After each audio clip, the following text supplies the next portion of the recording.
Hello, Death, Sex and Money listener. I know that you love a human drama that speaks to something big.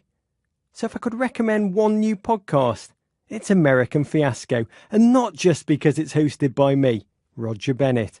It's about a soccer team that embraced most of the 7 deadly sins and ended up hurting the sport they loved. Listen to American Fiasco today from WNYC Studios.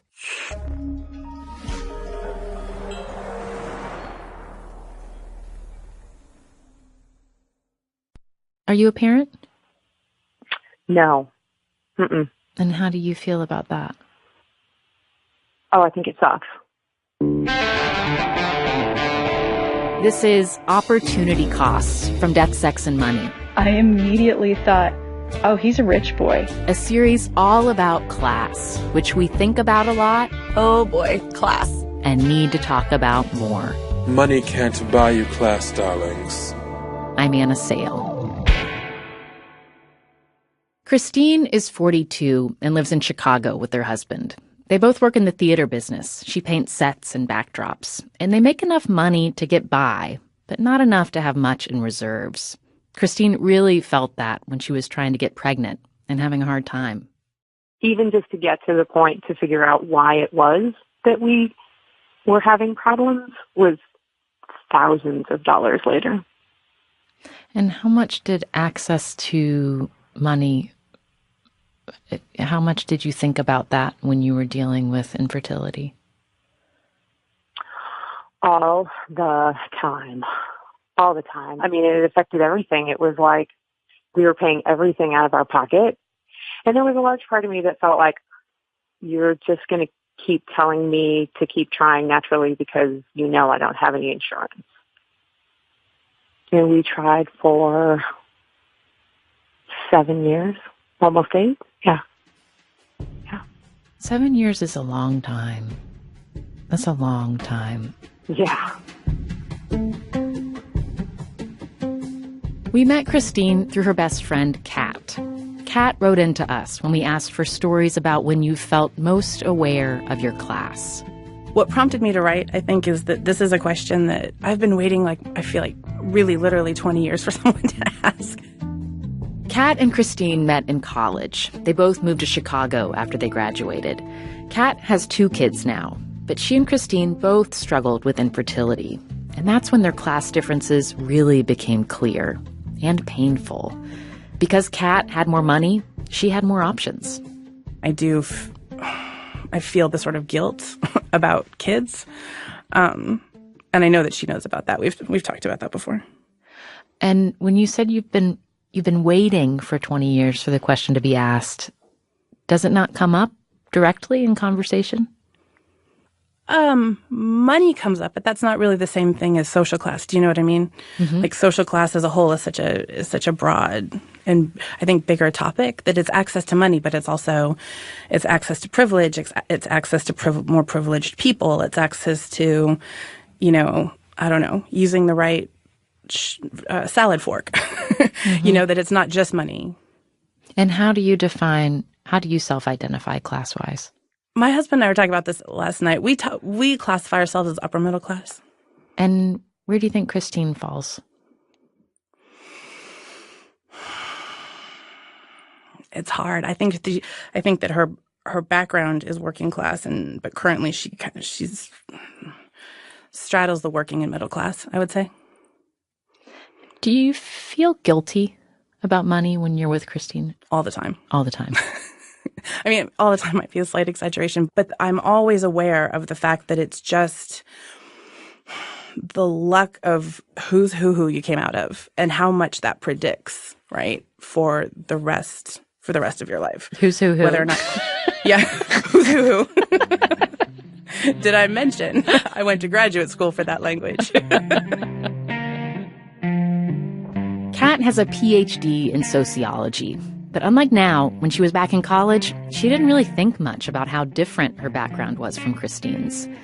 I asked Kat if we could talk to Christine together, and when Christine got on the line, she told me she felt their difference as soon as they met.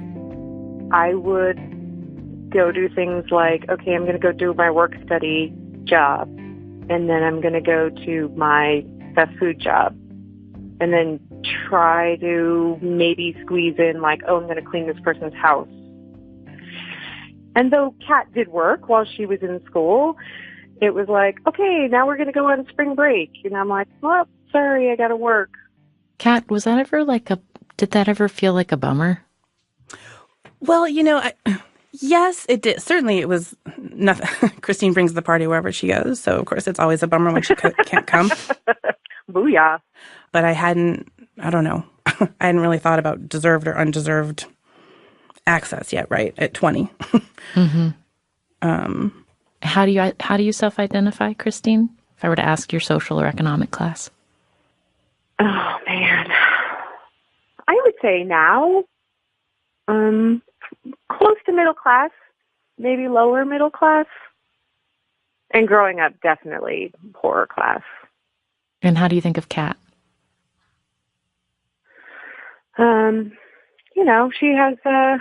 She has a really great background. Her parents both worked and had maybe not always money, but gradually earned it as she grew up.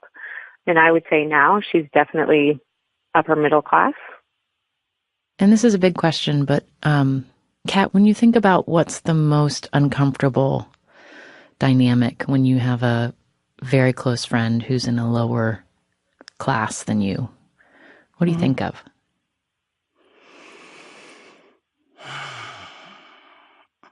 The most uncomfortable thing for me is that sometimes is my own, kind of off-the-cuff frustration about talking about money. We took my kids on a road trip a few weeks ago and, so I had gotten an Airbnb for us and we took my car and stuff. And I said it all without thinking about it, right? And then Christine said, how much am I going to owe you for this? And and just the first thing that popped in my head was I don't know, Christine, we'll just figure it out. But it's those sorts of things where it's I can immediately check myself and realize that is, I have a privilege that not everyone does of not having to worry about it, right? For me, that's the most uncomfortable part, is that sometimes that I have to check myself and then I feel bad that I do. Christine, does it ever feel awkward when you're figuring out who's going to pay when you're doing things together? Yeah, sure. I mean, it can be. It has been. Sometimes it's oh my God, what are we doing? There are times when I have to say, okay, I know Kat wants to hang out. Do I have the $40 to walk out the door today? And that's more on my end and less about Kat. But there are definitely times when I'm okay, I don't know that I can afford that right now.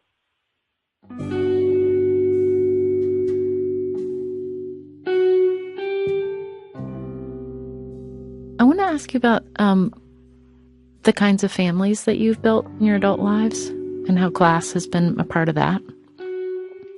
How much, when you were thinking about whether to become parents, how much did you two talk about that? Oh, man. God, Kat, I don't even know how to answer that. I feel like we talked about so many times, not even before Chicago, when I was engaged to a guy who was not my current husband. We ended up not getting married. And I think at that point, Kat, correct me if I'm wrong, but I think at that point, there was almost a fear on Kat's part. And I think, to be fair, some of my other friends and family members that were no, Christine, you can't do it. You can't have kids yet. You're going to get married and get pregnant. And then then that's just it. That's just going to be your life. Yeah, that's right. How old were you? 22, 23. Yeah. And Christine, in that moment, is that a life that you felt like you wanted or no? I did.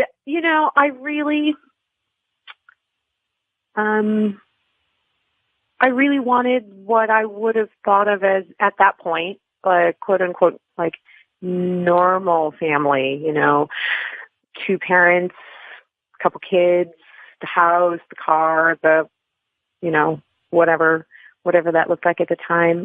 And Kat encouraged you not to? I wouldn't say encouraged me not to, but definitely let her reservations be known. Like, That's fair. you know, there's more of a world out there. Coming up, what Kat and Christine's friendship looked like as they both struggled to get pregnant, what they couldn't talk about and could. She has a family that's like rabbits, that they have babies all the time. Oh my God, that is no shit. Like, you look at somebody in my family sideways and they are like so pregnant. It is not untrue.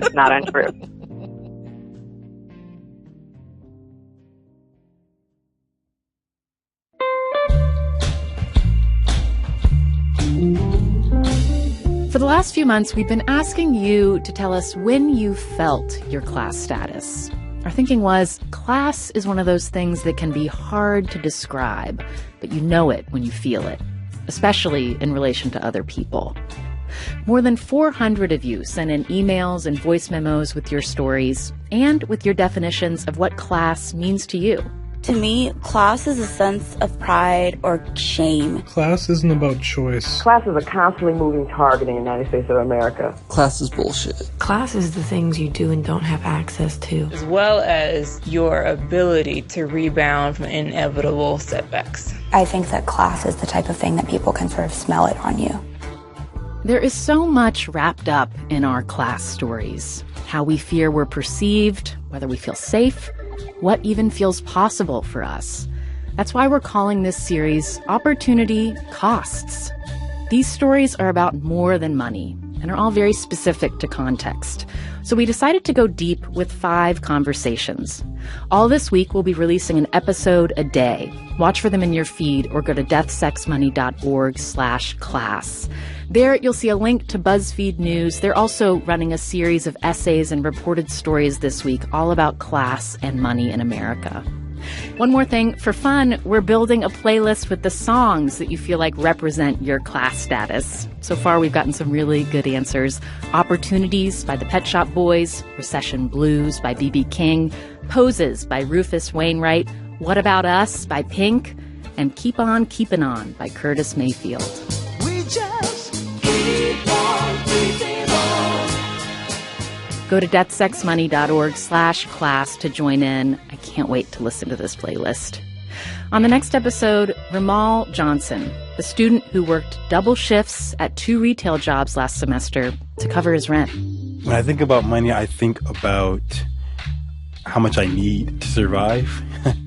What did you picture your life being like when you thought about what it would be like to be a PhD student at Howard? Not like this. Death, Sex, and Money is supported by Showtime and the acclaimed series The Affair. This summer, the journey continues in this intimate relationship drama. A fresh start should mean a new beginning, but it isn't that easy when the past forces everyone to crash back together. Starring Dominic West, Ruth Wilson, Maura Tierney, and Joshua Jackson, don't miss a new episode of The Affair every Sunday on Showtime. To get a free month, go to Showtime.com and enter code MONEY. Offer is for first-time subscribers only and expires July 15th. Death, Sex, and Money is supported by the podcast Terrible, Thanks for Asking. Host Nora McInerney talks to regular people about how life really is, the hard human stuff. Nora brings heart and humor to stories about people going through terrible things like addiction, loss, and loneliness. Terrible, Thanks for Asking recently won a Webby, and the New York Times calls it a gift to listen. Subscribe to Terrible, Thanks for Asking on Apple Podcast or your favorite podcasting app. In the moments before Charles Kinsey was shot by police in summer 2016, he pleaded with the autistic man next to him to lie down. Please lie down. Then the cell phone video cuts. I'm Audrey Quinn. After Effect is a new podcast from WNYC Studios. We tell the story behind the shooting and what happened next. Listen and subscribe to After Effect wherever you get your podcasts. This is Death, Sex, and Money from WNYC. I'm Anna Sale. How often do you all hang out socially? On the whole, do you think, twice a month, Christine? Oh, I would say at least. But there was some distance between Kat and Christine in the years after they both got married and both were dealing with infertility. After Kat lost a pregnancy and started looking into adoption, Christine had a miscarriage and didn't tell Kat. We didn't talk to most of our family and friends about it. She had her cards close to her chest. I didn't even know that they were thinking about trying at the time.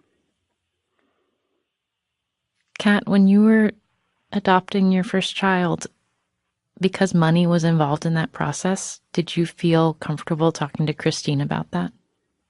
I think that we talked about it, but it wasn't within the context of how much money it cost. Were you curious, Christine, how much money it cost? I would assumed it was, $15,000, $20,000 at least, just from other things that I've seen online. Because my husband and I, when we were talking about the idea of, if we can't have kids naturally, what would it take for us to adopt? So I have a ballpark idea. And Kat, was that about right? Yeah, it ended up being 30,000. And Kat, to be in your position of going through the painful experience of losing a pregnancy and so wanting to become a parent, and also knowing that your best friend has struggled as well, just how did you think about that, and how did you think about how that related to the kinds of resources you had access to? I have thought about it a lot, because my husband and I also, it took us a while to get pregnant for that initial pregnancy. It's 3 years, I guess. So 3 years, now doesn't seem like that long, but at the time seemed interminable, right? And all the getting invited to the baby showers and everywhere you turn, someone gets knocked up and that kind of thing. And oh my God, isn't that the truth? So it was also a place of connection for you too. Yes, for sure. Oh yeah. For sure. But when I think about the fact that Christine's felt that that entire time that I felt it, and then since I've had kids. Yeah. But then we got the call about our son on a Friday to say you can pick him up Monday. And that night that they called about my son was my birthday. And so, not to reveal too much about myself, but I got pregnant that night. Holy, that's a lot. Holy cow. Irish twins. Yeah, how about it? Yeah. And so I would also say that the shock and awe that came along with having a 10-month-old and a newborn did not lend itself immediately to thinking about Christine. Christine, did you struggle with resentment during that time in Kat's life? Oh, yeah, absolutely. But there was a part of me that also knew that, she didn't know. She didn't know because we hadn't told her. I hadn't told her. It wasn't until well after I had had a miscarriage that I had finally talked to her about it. But it was especially hard because she is my best friend, to see her have the kids that she has now, one through adoption and one through natural birth. And they're both beautiful and amazing. And, I didn't want to make her feel guilty about that. So you had to remind yourself that Kat didn't know when you would feel resentment. Yeah. During that time. Yeah. Did that work to sort of neutralize it for you? Yeah. That and bourbon? A lot because, that and bourbon. Because I can clearly remember, Kat, when you called me the day that you're like, okay, so by the way, I'm pregnant. I was like, wait, what? And I was like, hold on. And I think I may have said, hold on, I have to go pour myself a drink. You absolutely did. The drink wasn't just for the shock and awe, but it was also to be like, okay, Christine, just, chill out, because none of this has to do with you. And it's about Kat right now. And that's okay. It's because it's like, okay, so let me get this straight. Like, she's adopted a kid, they've bought a house, they're pregnant. Okay. Like, there's a whole lot of money wound up in that, and a whole lot of happiness. And I didn't have either one of those at the time.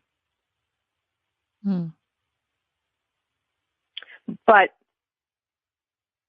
you can't say that to someone who you know has struggled really hard herself to get those things.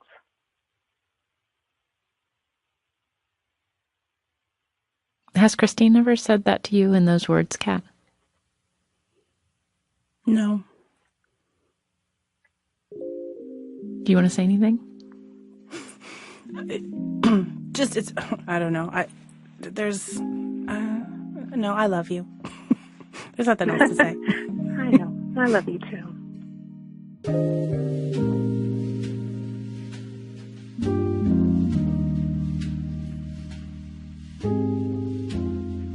You know, I've been talking to you about money in the context of your very long friendship. But for you both, like, how present is the subtext of class and money in your friendship, do you think? Like, how much management does, like, little twinges of guilt take, or little twinges of resentment? How present is that? I would say that I think over time, over the years, I have just kind of let go of a lot of things, or let go of trying to compare or keep up, or if there's a moment where it's like, there'll be little moments where it's like, oh, of course Kat can do that because she can afford that and I can't, and that's okay. Like, you just get to a point where where I just let go and say it's okay, because there shouldn't be any guilt on her part about the things that I can't do because I can't afford them. And so why bother concerning not only her with it, but also myself after a while? Like, yeah. Okay, great. Like, you want your best friend to have this awesome life. Of course you do. I mean, it is. I'm just thinking it's kind of remarkable that you met when you were college students and your lives look pretty different now, but you still sound, there's such an intimate, close-sounding friendship. You can hear it. I mean, does it feel like that? Well, she's pretty awesome. Yeah. I feel like now I value our friendship so much, but I also now really, really value Christine's role in my kids' lives. That they wouldn't be as cool without her.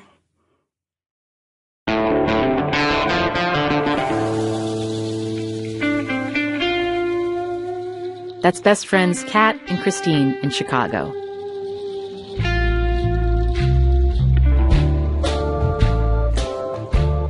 This episode is part of a series on class called Opportunity Cost, and it's produced in partnership with BuzzFeed News.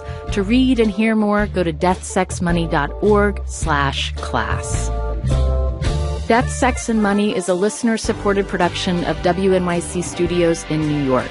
I'm based at the Center for Investigative Reporting in Emeryville, California. Our team includes Katie Bishop, Annabelle Bacon, Emily Botine, and Andrew Dunn. Thanks to Dan DeZula for his help on this episode.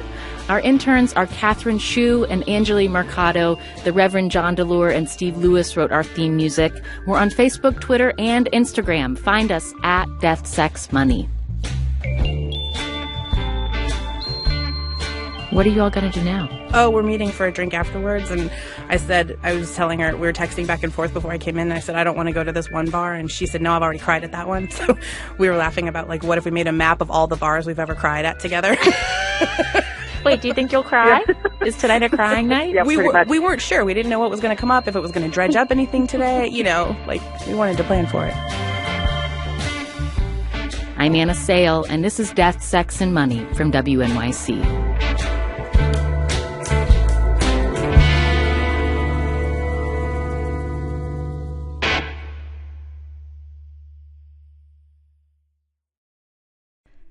Death, Sex, and Money is supported by Showtime and the acclaimed series The Affair. This summer, the journey continues in this intimate relationship drama. A fresh start should mean a new beginning, but it isn't that easy when the past forces everyone to crash back together. Starring Dominic West, Ruth Wilson, Maura Tierney, and Joshua Jackson, don't miss a new episode of The Affair every Sunday on Showtime. To get a free month, go to Showtime.com and enter code MONEY. Offer is for first-time subscribers only and expires July 15th. Produced in partnership with BuzzFeed News. To read and hear more, go to deathsexmoney.org/class. Death, Sex, and Money is a listener-supported production of WNYC Studios in New York. I'm based at the Center for Investigative Reporting in Emeryville, California. Our team includes Katie Bishop, Annabelle Bacon, Emily Botine, and Andrew Dunn. Thanks to Dan DeZula for his help on this episode. Our interns are Catherine Shu and Angeli Mercado. The Reverend John DeLure and Steve Lewis wrote our theme music. We're on Facebook, Twitter, and Instagram. Find us at Death, Sex, Money. What are you all going to do now? Oh, we're meeting for a drink afterwards. And I was telling her, we were texting back and forth before I came in. And I said, I don't want to go to this one bar. And she said, no, I've already cried at that one. So we were laughing about, what if we made a map of all the bars we've ever cried at together? Wait, do you think you'll cry? Yeah. Is tonight a crying night? Yeah, we weren't sure. We didn't know what was going to come up, if it was going to dredge up anything today. We wanted to plan for it. I'm Anna Sale, and this is Death, Sex, and Money from WNYC.